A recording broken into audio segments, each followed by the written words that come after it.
तो हेलो दोस्तों, मेरे चैनल पे अगर नए हो तो सब्सक्राइब शेयर ज़रूर करना। और दोस्तों आज हम पढ़ रहे हैं कक्षा 10वीं की विज्ञान। पहला चैप्टर है केमिस्ट्री का, रासायनिक विज्ञान का अध्याय 1 रासायनिक अभिक्रिया एवं समीकरण। तो दोस्तों हम यहाँ पे कुछ देखते हैं। यहाँ पे अपने दैनिक जीवन की निम्नलिखित परिस्थितियों पर ध्यान दीजिए। विचार कीजिए कि क्या होता है जब गर्मियों में कमरे के ताप पर दूध को खुला छोड़ दिया जाता है। लोहे का तवा या स्टील को आर्द्र वायुमंडल छोड़ दिया जाता है तो क्या होता है? अंगूर का किण्वन हो जाता है, भोजन का पकाया जाता है, हमारे शरीर भोजन को पचा लेता है, हम सांस लेते हैं। इन सभी कंडीशन में पारंपरिक वस्तु की प्रकृति पहचान कुछ न कुछ बदलता जाता है। पदार्थ के भौतिक रासायनिक परिवर्तन के बारे में हम पिछली कक्षा में अध्ययन कर चुके हैं या पढ़ चुके हैं। तो जब कोई रासायनिक परिवर्तन होता है तो हम कहते हो कि रासायनिक अभिक्रिया हुई है। तो शायद सोच रहे होंगे कि रासायनिक अभिक्रिया का वास्तविक अर्थ क्या होता है, हम कैसे जान सकते हैं रासायनिक अभिक्रिया हुई है या नहीं। इन प्रश्नों का उत्तर पाने के लिए हम कुछ प्रैक्टिकल या क्रियाकलाप देखते हैं। 1.1 क्रियाकलाप है। तो यहाँ पे क्रियाकलाप में शिक्षक के सहयोग की आवश्यकता होती है, ये सावधानी। फिर छात्र आंखों पर चश्मा पहन ले। लगभग 3-4 सेंटीमीटर लंबे मैग्नीशियम रिबन को रेगमाल से रगड़कर साफ कर लीजिए। इसमें चिमटे में पकड़कर स्पिट लैंप या बर्नर से इसका दहन करिए। इस बनी राख को वॉच ग्लास में इकट्ठा कर लीजिए। फिर चित्र में दिखाया गया है कि मैग्नीशियम रिबन का दहन करते समय आंखों से यथासंभव दूर रखिए। फिर यहाँ पे प्रशिक्षण किया गया है। तो मैग्नीशियम रिबन का वायुमंडल में दहन कर मैग्नीशियम ऑक्साइड वॉच ग्लास में इकट्ठा करना। तो क्या होता है दोस्तों,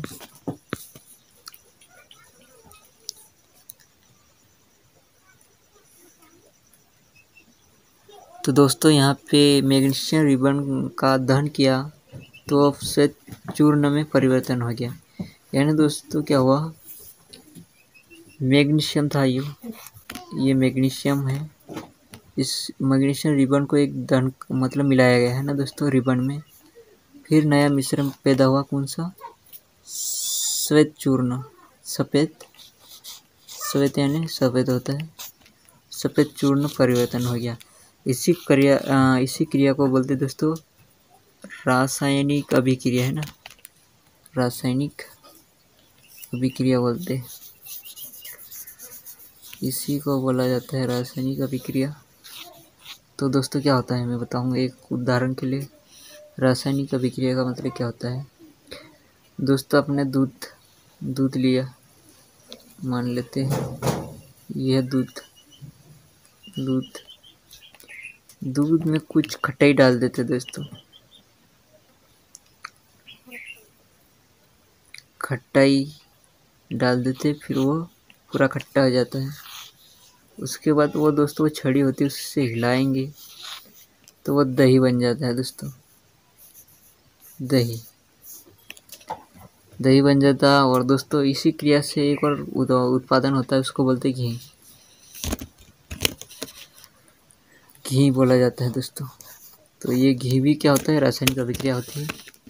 तो इसी को बोलते हैं रासायनिक अभिक्रिया। तो मान लेना किसी लोहे को किसी मतलब खुली जगह में छोड़ देना, कुछ टाइम के बाद उसमें कुछ जंग लग जाती है दोस्तों, जो कि आयरन ऑक्साइड होता है, लोहा तत्व होता है। इसमें लाल जो रहता है आयरन ऑक्साइड रहता है। तो इसी क्रिया को बोलते हैं रासायनिक क्रिया।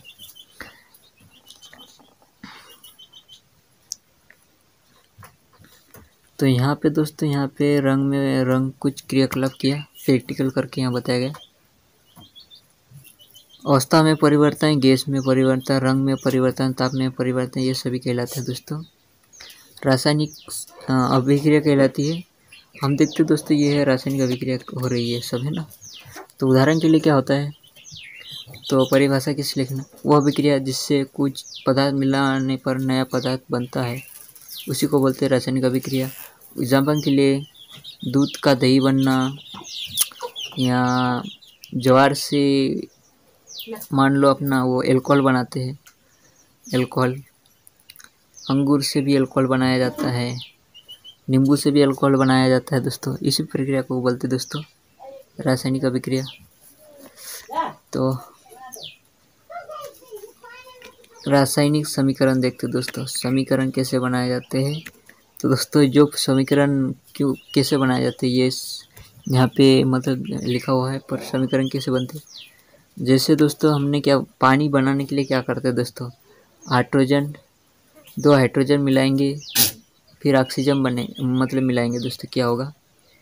तो ये इंग्लिश में बोलते H, इसको बोलते हैं हाइड्रोजन, और दोस्तों इसको बोलते O, तो इसको बोलते इसकी रासायनिक मतलब एलिमेंट है इसके तत्व, इसको दर्शाए जाते हैं दोस्तों ऑक्सीजन। ये होते हवा दोस्तों, इसका मतलब होता है दोस्तों हाइड्रोजन गैस है, ये हाइड्रोजन गैस, और ये ऑक्सीजन गैस, ये ऑक्सीजन गैस है दोस्तों। 2 हाइड्रोजन मिला दिए, तो दोस्तों ये प्लस कर दिया मैंने, यहाँ पे मेरे पास पेन नहीं इसलिए ऐसा लिख रहा हूँ इंग्लिश। तो दोस्तों नया क्या हुआ, नया पदार्थ क्या बना हुआ, पानी बन गया दोस्तों। H यहाँ पे लिखेंगे दोस्तों, सॉरी इसको मिटा देता हूँ मैं।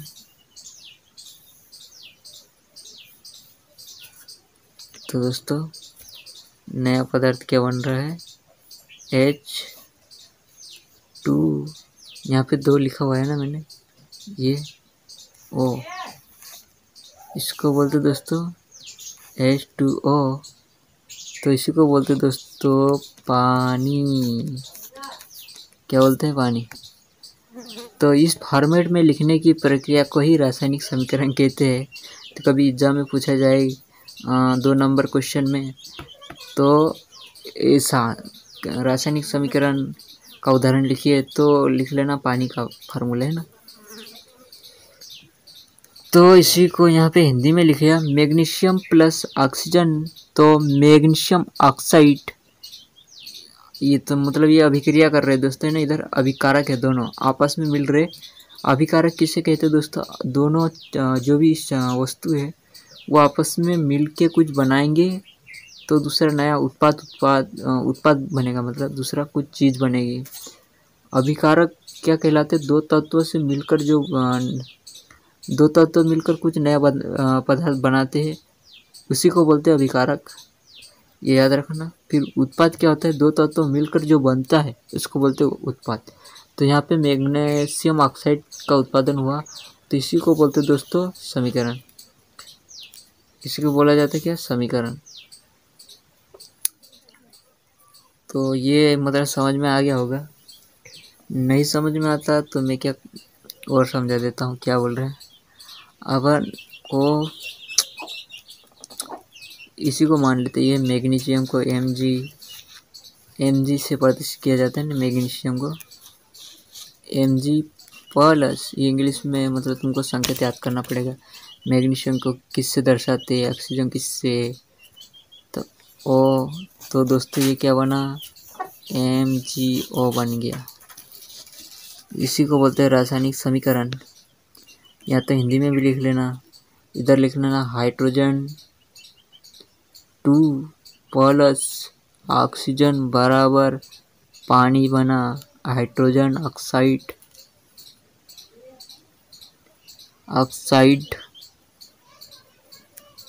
दोस्तों ऑक्साइड 2 है इसलिए ऑक्साइड बोलते दोस्तों।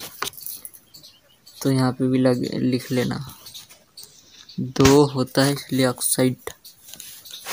फिर यहाँ पे देखते रासायनिक समीकरण लिखना किस तरह से लिखते हैं, ये मतलब यहाँ पे कुछ चिन्ह बताए गए हैं, मैं तुमको पढ़ा, चलो मैं बता देता हूँ, पर मैं समझा रहा हूँ यार। चलो यहाँ मतलब प्लस का चिन्ह लगाएंगे, दोनों का योग करेंगे ना तो प्लस का चिन्ह लगाएंगे। यहाँ पे बताया गया है ये प्लस का चिन्ह लगाएंगे, दोनों अभिकारक होंगे ना, दोनों वापस क्रिया करेंगे, उनके बीच क्या लगाएंगे प्लस, और उसके बाद जो उत्पादन होंगे उसके लिए बराबर के चिन्ह लगाते हैं।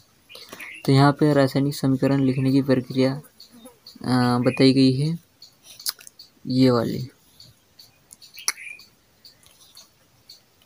तो क्या रासायनिक समीकरण के निरूपण की इससे भी संक्षिप्त विधि है क्या? शब्द की जगह रासायनिक सूत्र का प्रयोग करके रासायनिक समीकरण को अधिक संक्षिप्त उपयोगी बनाया जा सकता है। तो दोस्तों मैंने तुमको बताया था पहले H2 का मतलब पानी का फार्मूला से समझाया था किस तरह से संक्षिप्त में लिखना है, तो वो विधि मैंने बताया था, वो इसी को बोलते हैं संक्षिप्त विधि। तो magnesium plus oxide, magnesium oxide का ये मतलब हो गया दोस्तों, ऑक्साइड मतलब 2 ऑक्साइड, ये वाला है ना मैग्नीशियम ऑक्साइड। मैग्नीशियम तो ऑक्सीजन तथा मैग्नीशियम ऑक्साइड के सूत्र का स्मरण करें तो ये शब्द बनता है। तो पहले तुमको वो टेबल आएगी, सी का मतलब क्या होता है, Al का मतलब क्या होता है, K का मतलब क्या होता है, P का मतलब क्या होता है, ये सभी याद करना पड़ेगा तुमको पहले। तो उसको याद करने के बाद आपको ये समझ में आ जाएगी Mg का मतलब क्या होता है, O का मतलब क्या होता है, 2 लग गया तो क्या क्या मतलब क्या बन गया दोस्तों, ऑक्साइड बन गया। तो यहाँ पे इस तरह से संक्षिप्त में लिखेंगे रासायनिक समीकरण को।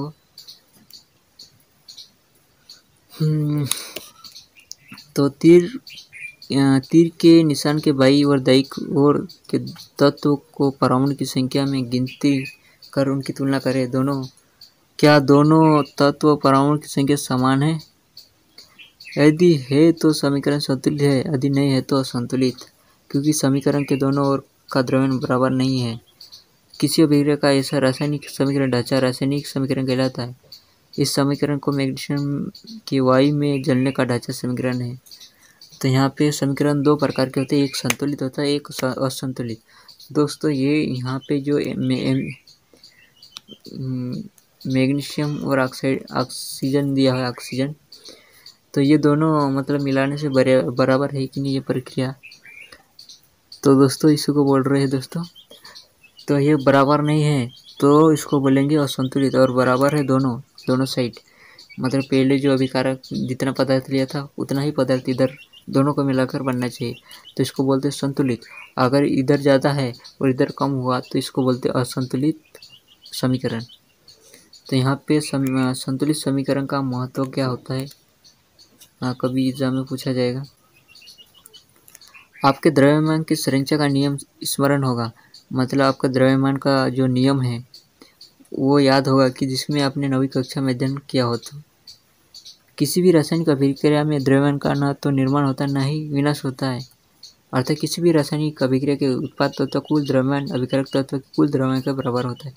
जो द्रव्यमान का जो संरचना का नियम है वो बोलता है कि रासायनिक द्रव्यमान का न निर्माण होता है न ही उसको विनाश होता है, मतलब नहीं अपन बना सकते और नहीं इसको नष्ट कर सकते, इसलिए दोनों तरफ से बराबर होना चाहिए, ये बोलता है द्रव्यमान का नियम।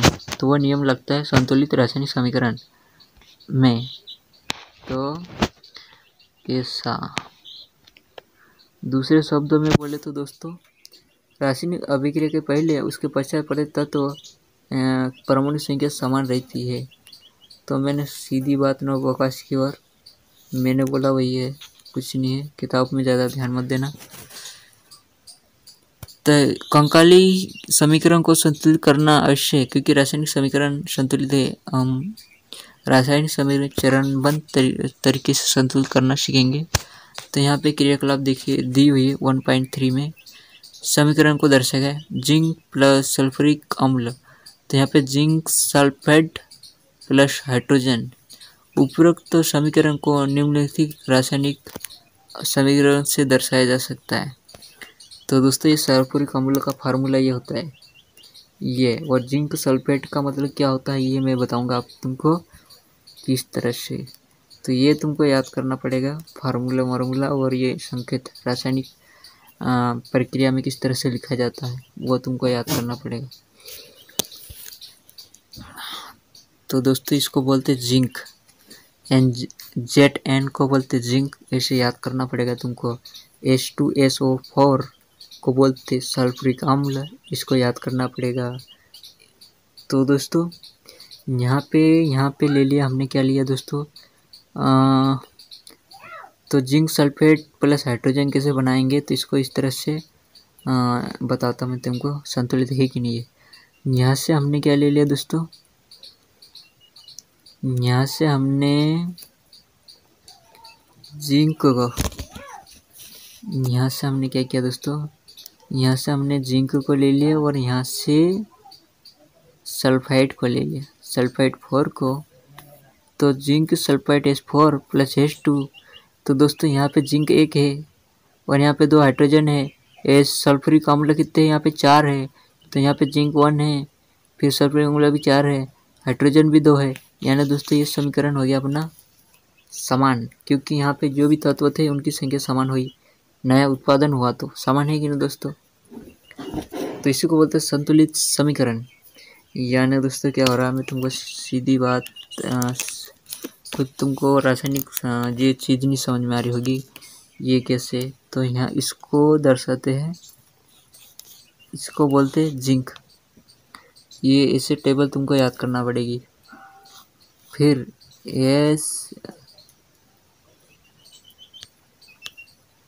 इसको H2SO4, तो नया उत्पादन क्या हुआ, यही बोल रहा है। जिंक इधर कितना है दोस्तों, 1, तो मैं यहाँ ले लेता हूँ बराबर, इधर समझा देता हूँ। जिंक 1 ही है, तो इसको उठा लिया और SO4 को ले लिया, तो यहाँ पे क्या बना, जिंक GnSO4 क्या बना दोस्तों,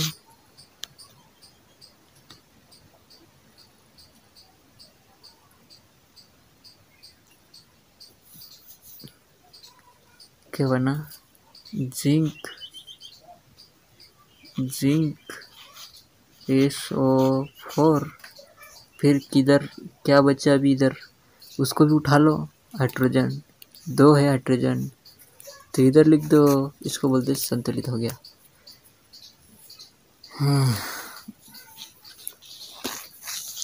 तो इसी को बोला जाता है संतुलित समीकरण। अब संतुलित समीकरण यहाँ पे समान है, तो दोस्तों यहाँ पे ये तत्व है ना, इसको याद करना पड़ेगा तुमको। जिंक की संख्या 1 है, वो फार्मूला में बताया। हाइड्रोजन की कितनी थी, 2, एस की कितनी थी, 1 थी, और ऑक्सीजन कितनी थी, 4।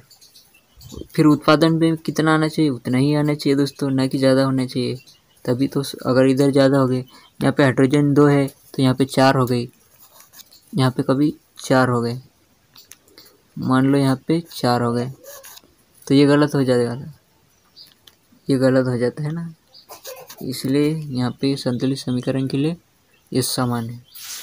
तो ऐसे तत्वों का याद करना पड़ेगा। तो यहाँ पे एक और समीकरण दिया है, इसको संतुलित करने का प्रयास करेंगे दोस्तों। यहाँ पे फेरिक कितना है दोस्तों, यहाँ पे फेरिक है, Fe को फेरिक बोलते हैं। पानी कितना है दोस्तों, वो देखना, हाइड्रोजन 2 है, ऑक्सीजन 1 है, तो यहाँ पे Fe 3 ले लिया दोस्तों, और यहाँ ऑक्सीजन को 4 ले लिया और हाइड्रोजन को 2 लिया। तो दोस्तों ये मतलब सही है क्या,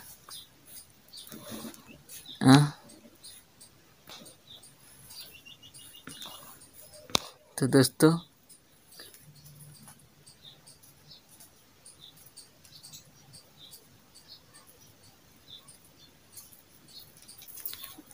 यहाँ पे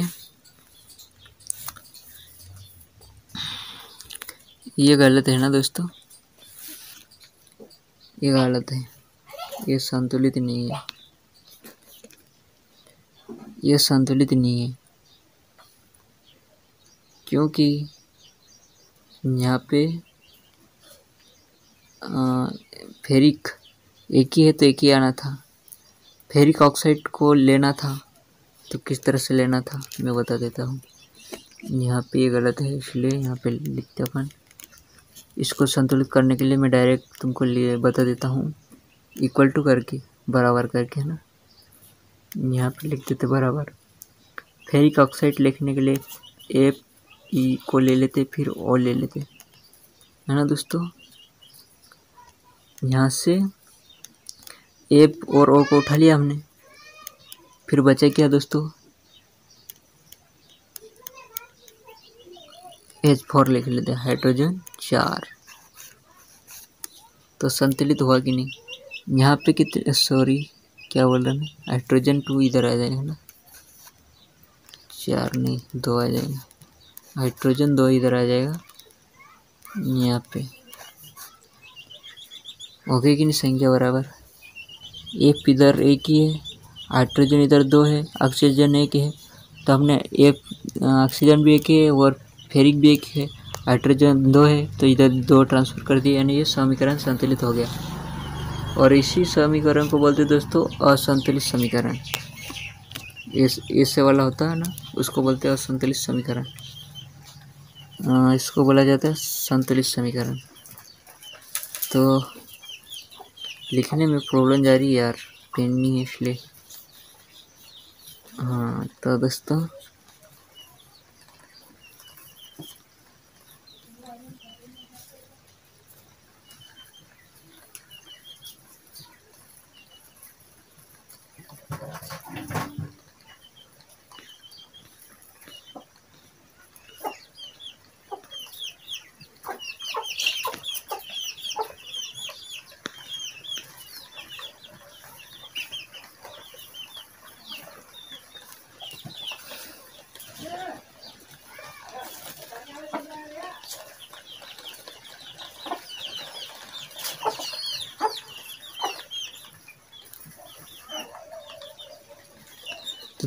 अगर संतुलित नहीं है तो इसमें बराबर दोनों तरफ कर दे, ये प्रक्रिया भी हो सकती है इसमें। तो दोस्तों प्रारंभ में इसमें कर लो 8, तो इसमें 4 कर लो, 8 हो जाएंगे, बराबर हो जाते अगर संतुलित नहीं हो रहा है तो, है ना। गुणांक से गुना करके कर सकते फिर नहीं संतुलित होता है तो दोस्तों ये हो गया हमारा संतुलित समीकरण। अब फिर हमारा आगे क्या आता है दोस्तों, ये देखते हैं। भौतिक अवस्था में संकेत को किस तरह से लिखा जाता है, तो इसको तो छोड़ दो, कुछ मतलब नहीं है, पर ये फार्मूला याद रखना पड़ेगा दोस्तों।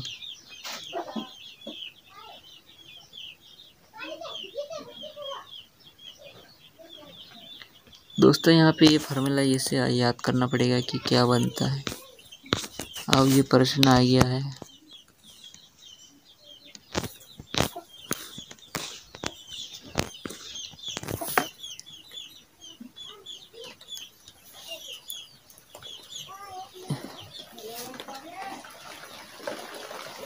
यहाँ पे बताया जा रहा है दोस्तों रासायनिक अभिक्रिया कितने प्रकार की होती है। तो दोस्तों यहाँ पे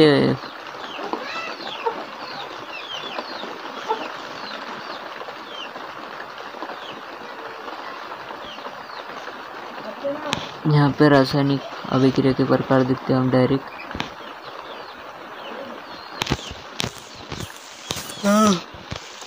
विज्ञान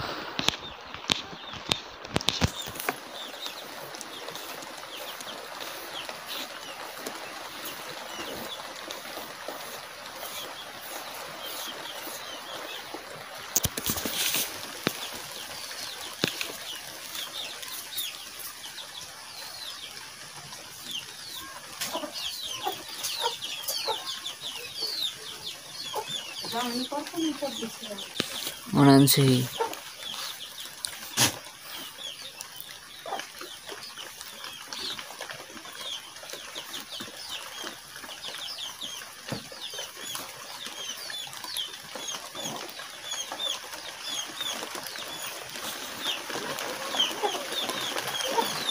तो दोस्तों यहाँ पे समीकरण दिया हुआ है। संयोजन अभिक्रिया क्या होना चाहिए? सरल शब्द में कैसे दो या दो से अधिक पदार्थ संयोग करके एक उत्पाद का निर्माण करते तो ऐसी अभिक्रिया को संयोजन अभिक्रिया कहते हैं। क्या कहने का मतलब है दोस्तों, एक ये वाला उत्पादन है, एक ये वाला है और ये एक वाला है, दोनों मिलके दोस्तों मान लो ये दोस्तों ये आलू है, ये टमाटर है, इन दोनों मिला के जो सब्जी मिले बनेगी वो आलू टमाटर की सब्जी बन गई दोस्तों। सब्जी बना दिया आलू टमाटर की। तो इसी को बोलते दोस्तों संयोजन, यानी दोस्तों दो चीज़ों से मिलके, दो या दो से अधिक पदार्थ से मिलके, है ना संयोजन। दो या दो से अधिक तत्व होना चाहिए, दो या दो से अधिक पदार्थ मिलके संयोजन अभिक्रिया किसे कहते हैं? तो दो या दो से अधिक पदार्थ मिलकर कुछ नया पदार्थ बनाते तो उसको बोलते हैं संयोजन अभिक्रिया। ऐसा लिखना। क्रियाकलाप में उसमें उत्पन्न हुई इसमें अभिक्रिया मिश्रण गर्म हो जाती है। जिन अभिक्रिया में उत्पाद में निर्माण के साथ साथ ऊष्मा भी उत्पन्न होती है ऊष्मा छिपी रासायनिक अभिक्रिया कहती है। जिन अभिक्रिया में अपन कुछ उत्पादन बना रहे तो उसमें ऊष्मा भी निकलती है तो ऊष्मा छिपी रासायनिक अभिक्रिया बोलेंगे। तो एग्जाम्पल के लिए उदाहरण लिखना पड़ता है, किसी भी पेपर में क्वेश्चन आया तो उसका आंसर के लिए एग्जाम्पल लिखना पड़ेगा। तो ये वाला एग्जाम्पल लिख लेना, CH4G plus 2O2G arrow CO2 carbon dioxide बोलते दोस्तों, CH4 मीथेन बोलते इसको। तो 2H2O G प्लस ऊर्जा उत्पन्न हुई। इस प्रक्रिया को करने के लिए फिर आखिरी में ऊर्जा उत्पन्न हुई तो इसको बोलते दोस्तों ऊष्माक्षेपी रासायनिक अभिक्रिया। आप जानते हैं कि हमें ऊर्जा की आवश्यकता होती है। ऊर्जा हमें भोजन से प्राप्त होती है दोस्तों। भोजन क्रिया के समय पदार्थ छोटे छोटे टुकड़ों में टूट जाते हैं, जैसे चावल, आलू, ब्रेड में कार्बोहाइड्रेट होती है, रोटी में कार्बोहाइड्रेट होती है। इन कार्बोहाइड्रेट के टूटने से ग्लूकोज प्राप्त होता है दोस्तों। ग्लूकोज हमारे शरीर की कोशिकाओं में उपस्थित ऑक्सीजन से मिलकर हमें ऊर्जा प्रदान करता है। हमारी कोशिका में जो ऑक्सीजन होगी उससे मिलकर हमें कुछ एनर्जी देगा। तो इस प्रक्रिया को बोलते हैं दोस्तों नाम शोषण है, जिसका अध्ययन हम कर चुके हैं पिछले अभिक्रिया में। तो ये ग्लूकोज का फार्मूला है दोस्तों, ये वाला। तो ये इससे फार्मूले याद कर लेना कि ग्लूकोज का फार्मूला क्या है। ऊष्माक्षेपी अभिक्रिया क्या होती है दोस्तों? तो दो या दो से अधिक पदार्थ की अभिकारक दो या दो से अधिक पदार्थ है, उनकी क्रिया कराई जाती है तो नए पदार्थ बनने के लिए कुछ ऊष्मा भी निकलती है, उसी को बोलते हैं ऊष्माक्षेपी अभिक्रिया। तो ये ग्लूकोज वाला फार्मूला लिख देना इस तरह से, तो नंबर ऐसे मिलेंगे। हाँ, ऊष्माक्षेपी अभिक्रिया साग सब्जी का विघटन होकर कंपोस्ट बनना भी ऊष्माक्षेपी अभिक्रिया का उदाहरण है।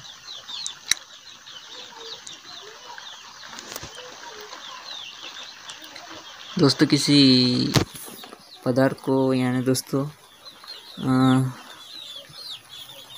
किसका उदाहरण ले सकते हैं?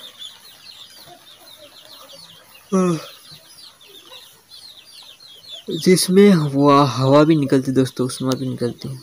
पानी को गर्म करेंगे तो ऊष्मा भी निकलेगी दोस्तों, फिर वो सादा पानी बन जाता है। पानी को गर्म करेंगे उसके बाद जो ऊष्मा निकलती है उसके बाद ठंडा करके पीते हैं ना दोस्तों, तो हल्का पानी हो जाता है। इसी प्रक्रिया को बोलते हैं ऊष्माक्षेपी अभिक्रिया। अगला पार्ट अपना आ रहा है, कुछ टॉपिक आ रहा है वियोजन अभिक्रिया या अपघटन। अपघटन का मतलब समझ गए होंगे कि कभी पढ़ा होगा, सड़े मृत से कुछ पदार्थ प्राप्त करना अपघटन कहलाता है दोस्तों। तो यहाँ पे दोस्तों अपघटन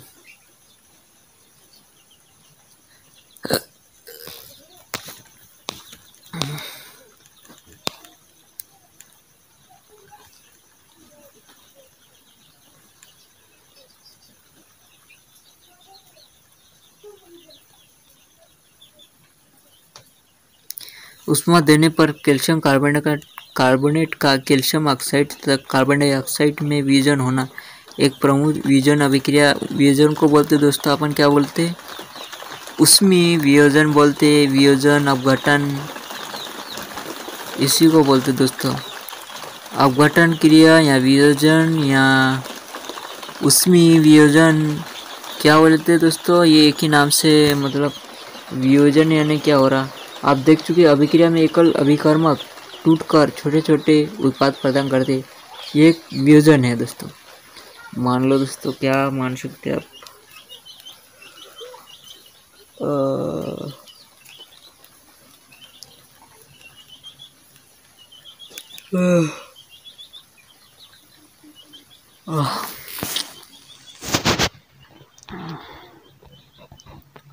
कोई सोडा ले लेते खाने का सोडा, या चूने को डाल देते किसी पानी में, तो दोस्तों वह क्या करेगा, पूरा टुकड़े में बढ़ जाएगा और पूरा मतलब घुल जाता है। उसी यही क्रिया होती है दोस्तों वियोजन। वियोजन यानी दोस्तों एक चूना का एक टुकड़ा है, उसको पानी में डालेंगे तो वहाँ पे कुछ बुलबुले निकलेंगे बड़ करके, फिर वो धीरे धीरे पूरा टुकड़ा हो जाता है दोस्तों, छोटे छोटे टुकड़े में बढ़ जाता है, फिर उसके बाद वो पूरा गल जाता है। इसी को बोलते दोस्तों वियोजन। किसी भी प्रक्रिया को समझने, किसी वर्ड को समझने के लिए पहले यही समझना जरूरी होता है दोस्तों, आंसर लिखने के लिए। अगर क्वेश्चन में वियोजन अभिक्रिया क्या होती है अगर आप समझ गए तो लिख सकते हैं, नहीं समझे तो याद करने से भी कुछ नहीं होता है। वियोजन का मतलब दोस्तों क्या होता है, ये अपने पास एक चूना का टुकड़ा और ये है अपने पास बाल्टी में पानी भरा हुआ है। जैसे इसको रख दिया अंदर तो यहाँ से बुबले निकलेंगे, इसके टुकड़े हो जाएंगे, छोटे छोटे टुकड़े में बढ़ जाएंगे, फिर धीरे धीरे मिश्रण हो जाता है दोस्तों। इसी को बोलते वियोजन, छोटे टुकड़े में बढ़ जाना, इसको बोलते वियोजन। गर्म करने पर फेरस सल्फेट का क्रिस्टल जल त्याग देता है, क्रिस्टल रंग बदल जाता है, फिर उसके बाद फेरिक ऑक्साइड, सल्फर ट्राइऑक्साइड। तो दोस्तों यहाँ पे एक समझने की प्रक्रिया बता देता हूँ मैं। डाई यानी 2, ट्राई यानी 3, ऐसा मतलब बोला जाता है दोस्तों केमिस्ट्री में ना, तो इसको याद रखना। ट्राई, डाई,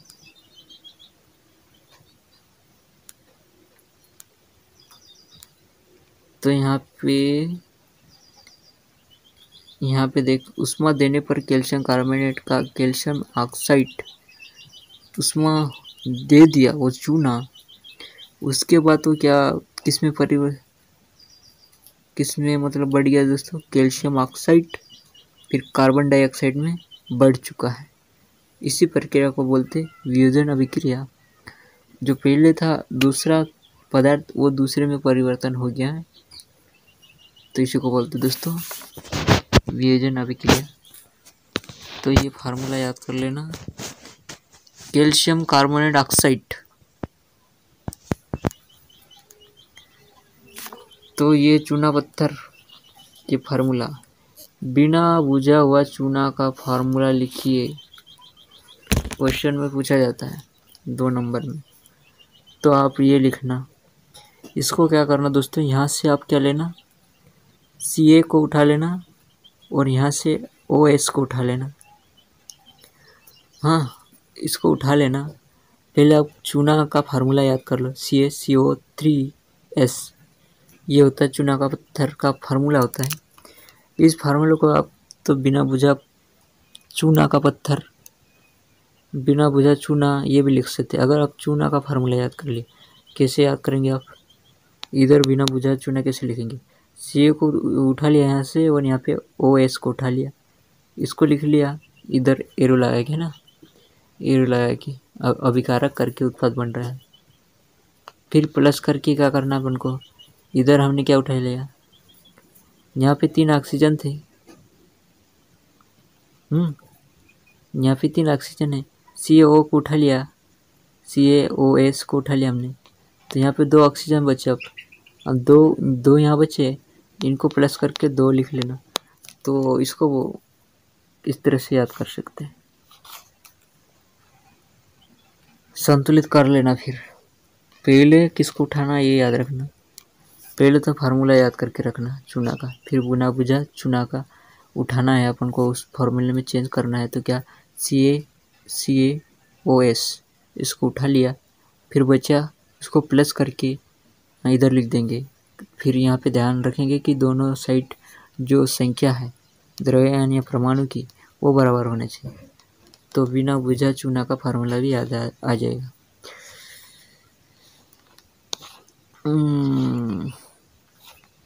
इसको छोड़ देते, समझ में आ गया, फालतू नहीं पड़े थे।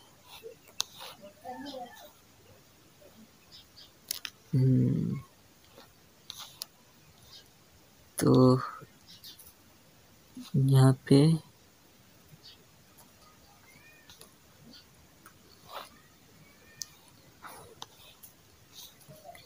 अगला टॉपिक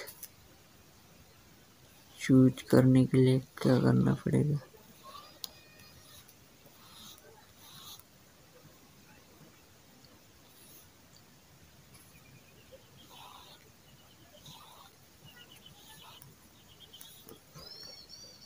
प्रश्न वाले आगे इसको छोड़ देते हैं।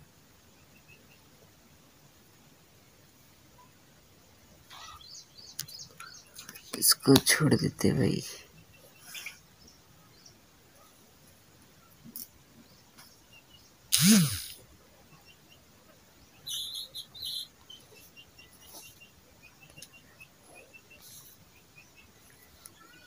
इसको भी छोड़ देते हैं। टॉपिक के वाइज में एग्जांपल लेके पढ़ेंगे।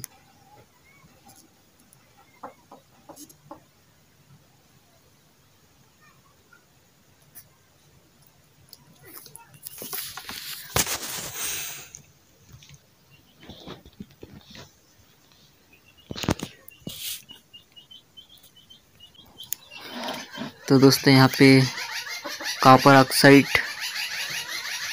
ये फार्मूला लिखा हुआ है, तो ये फार्मूला याद करना पड़ेगा आपको। Cu को बोलते कॉपर, O को बोलते ऑक्सीजन। तो यहाँ पे संतुलित किया है दोस्तों इसको ताप में अभिक्रिया करके, फिर कॉपर डाइऑक्साइड बना हुआ है दोस्तों। कॉपर ऑक्साइड है ना, कॉपर ऑक्साइड बना हुआ है दोस्तों ये। तो यहाँ पे ये 2 है, तो यहाँ पे 2 क्यों नहीं लिखा, ये क्यों नहीं लिखा मैं बता देता तुमको क्यों नहीं लिखा हुआ है। यहाँ पे ये 2 है, यहाँ पे 2 C भी है और U भी है, और यहाँ पे 2 ऑक्सीजन है। तो ये मिलके कॉपर ऑक्सीजन बन गया दोस्तों, कॉपर डाइऑक्साइड बन गया, कॉपर ऑक्साइड बन गया दोस्तों। तो यहाँ पे क्या हुआ, ये 2 लग गया आगे ना, इस तरह से लगा हुआ है 2 CuO। इस प्रक्रिया को समझने के लिए दोस्तों मैं तुमको क्यों कह रहा हूँ, यहाँ पे इस तरह से तो लिखा नहीं हुआ है। ये कंफ्यूजन रहते हैं बच्चे बहुत सारे कि भाई यहाँ पे नीचे 2 लगाया, इधर तो लगाया नहीं, फिर संतुलित कैसा हुआ। यहाँ भी 2 लगाना चाहिए, यहाँ पे भी 2 लगाना चाहिए, इधर 2 यहाँ पे लगा है तो इधर भी लगना चाहिए। ऐसे बहुत सारे लड़कियों का मतलब क्वेश्चन रहता, डाउट रहता है यहाँ पे 2 क्यों नहीं है, फिर यहाँ पे ऐसा रखेंगे तो संतुलित नहीं हुआ, ऐसा सोचेंगे। पर बट यहाँ पे ऐसा नहीं है, यहाँ पे संतुलित हो गया। कैसे, यहाँ पे 2 कॉपर भी है। कॉपर यानी दोस्तों इसको बोलते कॉपर, इतनी चीज को लगा के बोलते कॉपर, और इसको बोलते हैं ऑक्सीजन। तो दोस्तों यहाँ पे ये दोनों मिल गए है ना, कॉपर ऑक्साइड ये दोनों मिल गए, यानी दोस्तों यहाँ पे 2 ऑक्सीजन भी है, यहाँ पे 2 ऑक्सीजन भी है। तो क्या है दोस्तों, यहाँ पे 2 ऑक्सीजन भी है, इस पे 2 ऑक्सीजन भी है, यहाँ पे 2 भी ऑक्सीजन है। अगर यहाँ पे ऐसा लिखा होता है ना दोस्तों, ऐसा, तो समझते कि भाई ये अलग है, और ये अलग है, तो यहाँ पे ये लगाना जरूरी है। पर यहाँ पे ऐसे तो पहले से है, तो फिर यहाँ पे इसको मिला के लिख दिया, तो ये संतुलित है यानी सही है। तो ऐसी चीज़ समझाऊंगा जो कि समझ में नहीं आती बच्चों। तो यहाँ पे ऐसा है दोस्तों, अगर यहाँ पे कुछ और दिया हुआ दोस्तों, कॉपर ऑक्साइड को हाइड्रोजन में अभिकारक करवा के कॉपर फिर हाइड्रोजन ऑक्साइड में परिवर्तन कर दिया। अब ये संतुलित है कि नहीं? संतुलित है दोस्तों ना। अब इसी का आप देखते हो, उपचयन, अपचयन अथवा रेडस अभिक्रिया कहते हैं, ऐसा कुछ आया है तो किसको कहते हैं? तो यहाँ पे देखते दोस्तों, अभिक्रिया के समय जब किसी पदार्थ में ऑक्सीजन की वृद्धि होती है तो कहते हैं कि उसका अपचयन हुआ है। कोई भी पदार्थ होगा उसमें अगर ऑक्सीजन की वृद्धि हो जाती है तो इसको बोलते हैं उपचयन। तथा जब अभिक्रिया में किसी पदार्थ में ऑक्सीजन का ह्रास होता है तो उसको बोलते हैं अपचयन। तो याद रखने के लिए उपचयन ये है अपना उपचयन, इसको बोलते उपचयन। या ना दोस्तों, इसमें उपचयन में क्या हो रहा है? वृद्धि हो रही है ना, वृद्धि। उपचयन में वृद्धि होती है किसकी? ऑक्सीजन की वृद्धि होती है, उपचयन बोलते हैं। और किसी अभिक्रिया में क्या हो रहा है दोस्तों? ये है अपना एक ऑक्सीजन है, कमी होती है, अपचयन। किसी रासायनिक अभिक्रिया में किसी पदार्थ के बनने पर उसमें ऑक्सीजन की वृद्धि होती है तो उसको बोलते हैं उपचयन। और अगर किसी पदार्थ में निर्माण होता है उसमें ऑक्सीजन की कमी होती है तो उसको बोलते हैं अपचयन। ये याद रखना अच्छे से, ये एग्जाम में पूछेगा तुमको, तो ऐसा याद रखना। ऑक्साइड में ऑक्सीजन का ह्रास हो रहा है तो अपचयित हुआ है। हाइड्रोजन में ऑक्सीजन की वृद्धि हो रही है इसलिए इसे उपचयित हुआ है। हाइड्रोजन में नहीं, कभी कोई भी पदार्थ हो सकता है पर उसमें वृद्धि होना चाहिए तो उपचयन बोलते हैं। अगर कमी हो रही है या ह्रास हो रहा है तो अपचयन बोलते हैं। तो ये फार्मूला में बताया है, यहाँ पर समीकरण है तो इसके द्वारा समझाया हुआ है। तो इससे अच्छा कि मैं बोल रहा हूँ वो समझ जाओ क्या बोल रहा है वो सामने वाला।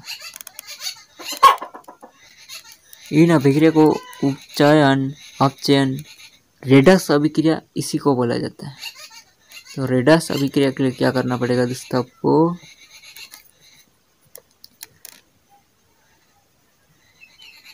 ये वाले फार्मूले लिख लेना। कौन से? ये वाले। रेडस अभिक्रिया को समझिए, यहाँ उपचयन अपचयन अभिक्रिया को समझिए। ऐसा कुछ क्वेश्चन में आता है तो आप आराम से उदाहरण लिख के, अगर आप एग्ज़ाम में ऐसे लिखते हो तो एग्ज़ामर जो होता है कॉपी चेक करने वाला उसको अच्छा लगता है, फिर वो भी मतलब बच्चा बहुत बढ़िया मतलब सिखाया हमें करके वो अच्छे नंबर दे देते हैं। तो यहाँ पे क्या हो रहा है दोस्तों? यहाँ पे जिंक ऑक्साइड प्लस कार्बन था, इसको हमने क्या कहा? जिंक प्लस कार्बन ऑक्साइड में परिवर्तन कर दिया। तो क्या हो रहा है यहाँ पे? पहले वाले क्रिया है दोस्तों, इसमें कोई ऑक्सीजन की वृद्धि नहीं हुई है, पर दूसरे वाले में दोस्तों हो रही क्या? ऑक्सीजन की वृद्धि। इसमें मैग्नीज क्लोराइड 4 है, तो यहाँ भी 4 होगी दोस्तों। कैसे? नहीं यहाँ सॉरी, यहाँ पे देखना पड़ेगा। हाइड्रोजन भी 4 है, यहाँ पे क्लोराइड भी 4 है, तो यहाँ पे हाँ, इधर ये 2 क्लोराइड इधर आ गई और ये 2 करके 4 हो गया ना। ये वाला क्लोराइड आ गया इधर और ये वाला करके क्लोराइड 4 है इधर, है ना। ये तो किसमें हाइड्रोजन 2 प्लस 2 हाइड्रोजन, ये भी 4 होंगे, ये संतुलित हो गए। तो इसी समीकरण को बोलते दोस्तों, ये वाला समीकरण लिख लेना और उसमें दोनों समीकरण देखना है कि संतुलित है कि नहीं। तो ये वाले रेडस अभिक्रिया कहलाती है, रेडस अभिक्रिया कहलाती है या उपचयन अपचयन कहलाती है, इसको याद रखना। फिर यहाँ पे देखते हैं हम संरक्षण, संक्षारण बोल रहे हैं ना। आपने अवश्य देखा होगा लोहे की बनी हुई नई वस्तु चमकीली होती है, लेकिन कुछ समय पश्चात लालिमायुक्त भूरे रंग की परत चढ़ जाती है। प्राय इस प्रक्रिया को क्या कहते हैं दोस्तों? लोहे का जंग लगना कहते हैं। कुछ अन्य धातु भी ऐसी होती है जिसमें परिवर्तन हो जाता है, चांदी तांबे। रंग का ध्यान रखना होता है कि इसमें आपस में कुछ अम्ल आर्द्रता के संपर्क में आ जाते हैं, उसमें फिर वो संचारित हो जाती है प्रक्रिया। तो इसी को बोलते दोस्तों संचारण, यानी कुछ लग जाना उसमें, या दोस्तों उसमें कुछ पीड़ा, मतलब दोस्तों इंसानों में कैसे हो जाते दोस्तों, बीमारी हो जाती है, फुंसी लग जाती है दोस्तों किसी क्रिया द्वारा या किसी मच्छर द्वारा। तो इसी को बोलते दोस्तों संचारण, संचारण है ना, इसी को बोलते संचारण।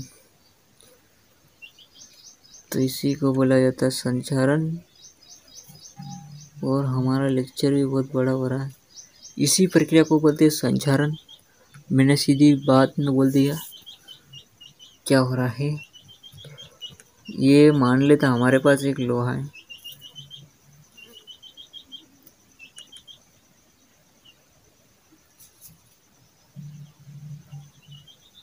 ये हमारे पास एक लोहा है दोस्तों,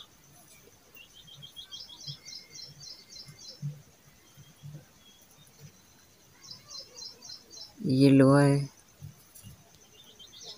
इसमें क्या हुआ दोस्तों, ये ऊपर परत चढ़ गई, इसमें लाल लाल हो गया लोहा। तो ये क्रिया हो रही है दोस्तों संचारण। और संचारण भगाने के लिए कुछ यूज किए जाते हैं, प्रयोग किए, ये ऐसे विधि भी पूछी जाती है, क्या क्या करना पड़ता है इसके लिए, इसको हटाने के लिए। तो अब हम संचारण को आपको समझा दिए क्या होता है दोस्तों। कोई परत चढ़ जाना ऊपर, ये मान सकते हैं। इंसानों में भी क्या होता है दोस्तों, काम पड़ते कुछ मैला आ जाता ऊपर चमड़ी पे, तो इसको बोलते हैं संचारण। यहाँ पे एक और वर्ड आ रहा है, यहाँ पे विकृत गतिहीता।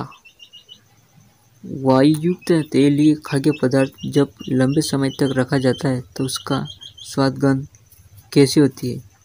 उपचयित होने पर तेल एवं वसा विकृति गंध हो जाती है, इनके स्वाद गंध बदल जाते हैं। तेलीय वायु वसायुक्त खाद्य पदार्थ में उपचयन रोकने वाले पदार्थ मिलाए जाते हैं। वायुरोधी बर्तन में खाद्य पदार्थ सामग्री रखने उपचयन की गति धीमी हो जाती है। आप जानते होंगे चिप्स बनाने वाले चिप्स की थैली में ऑक्सीजन हटाकर नाइट्रोजन जैसी गैस भर देते, कम सक्रिय गैस युक्त कर देते ताकि चिप्स उपचयन न हो सके।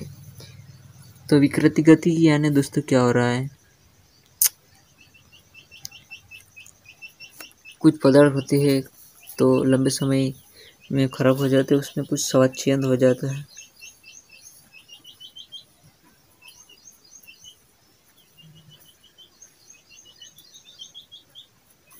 तो इसी को बोलते दोस्तों विकृत गतिता।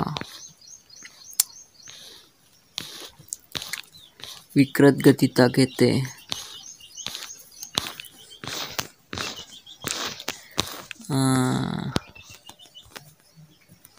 16 पाठ 17 नहीं आ रहा है। जल्दी जल्दी आ गया। चलो आ गया।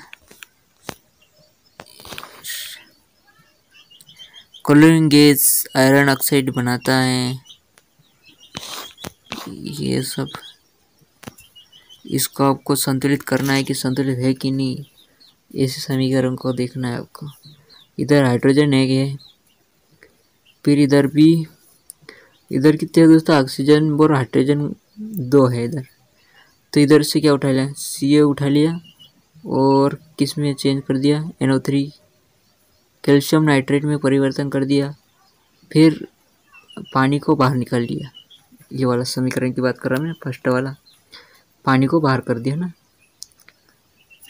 तो इसमें संतुलित है कि नहीं, हाइड्रोजन 2 है,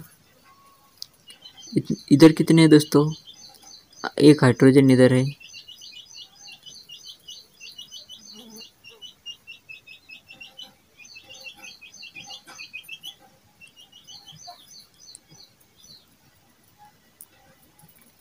तो अपन को संतुलित करना पड़ेगा इसको। ये असंतुलित है क्योंकि यहाँ हाइड्रोजन 2 है, यहाँ पे ये 2 है हाइड्रोजन और ये करके 3 है हाइड्रोजन,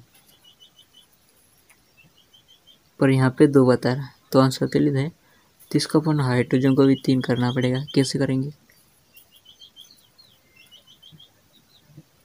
या तो इधर हाइड्रोजन 2 लिख देंगे, 2, यहाँ पे 2 हाइड्रोजन लिख देंगे, यहाँ पे 2 है, यहाँ पे 2 ट्रांसफर हो गए, तो 3 करने के लिए कुछ यहाँ पे गुना करना पड़ेगा। यहाँ पे 2, तो यहाँ पे अपन क्या ले लेंगे, 2 यहाँ पे 2 और 1 3 हो रहा है, तो यहाँ पे क्या करेंगे, ऑक्सीजन 3 है इधर भी 3 ऑक्सीजन है और ये करे ऑक्सीजन, तो सही है। कैल्शियम कितने, कैल्शियम भी सही है, कैल्शियम भी सही है। हाइड्रोजन की प्रॉब्लम हो रही है, तो यहाँ पे कितने आना चाहिए, यहाँ पे इसको अपन इस तरह से लिख सकते हैं। यहाँ पे कितने आ गए, अपने को 3 करना है, तो यहाँ पे इसे लिख देंगे 3H2O, इसको हटा देंगे, इसको हटा देंगे अपन, तो ऑक्सीजन भी 3 हो जाएंगे, तो ऑक्सीजन ये गलत हो जाएगा, H3 लिख देंगे तो डायरेक्ट संतुलित हो जाएंगे ना। इसको कैसे लिखेंगे, H3O, तो ये संतुलित हो गया। इसी तरह से देखना दोनों, मतलब इधर की कितनी संख्या है फिर उधर भी उतनी करना है, तो ये संतुलित हो गया। ये देख लेना, प्रैक्टिस कर लेना, मैंने एक पहला बता दिया। तो दोस्तों यहाँ पे मतलब पूरा ख़त्म हो गया, ये ख़त्म हो गया ना।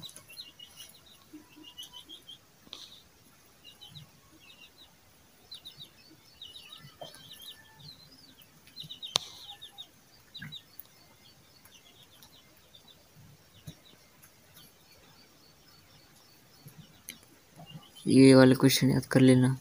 उष्माक्षेपी, उष्माशोषी, उष्माक्षेपी यानी उष्मा निकल रही है, उष्माशोषी यानी उष्मा का ग्रहण कर रही है ना दोस्तों। इसका उदाहरण भी लिख लेना। शोषण को उष्माक्षेपी अभिक्रिया क्यों कहते हैं, शोषण में क्या हो रहा है, उष्माक्षेपी इसलिए कहते हैं दोस्तों क्योंकि हम निकालते हैं, सांस लेते फिर छोड़ते हैं तो उष्मा निकालते हैं, इसलिए बोलते हैं। वियोजन अभिक्रिया को संयोजन अभिक्रिया के विपरीत क्यों कहा जाता है, वियोजन यानी दोस्तों उसमें क्या हो रहा है, जो पदार्थ था वो टूट रहे हैं और संयोजन में जो पदार्थ है वो जोड़ के नया उत्पादन कर रहे, मिल रहे, इसको बोलते हैं संयोजन। 2 या 2 से पदार्थ मिलकर बन रहा है संयोजन। और वियोजन में इसलिए विपरीत कहा जा रहा है कि वो जो पदार्थ है वो टूट रहे, अलग हो रहे, इसलिए कहा जाता है। तो अभिक्रिया के लिए समीकरण मैंने वो चुना का SO4 वाला जो फार्मूला है दोस्तों, सूत्र चुने का, वो वाला याद रख लेना। सी ए कैल्शियम CaCO3S वाला है ना, ये उसका फार्मूला CaCO3S, ये वाला फार्मूला रख लेना उसके लिए, तो ये उसका उदाहरण भी हो जाएगा।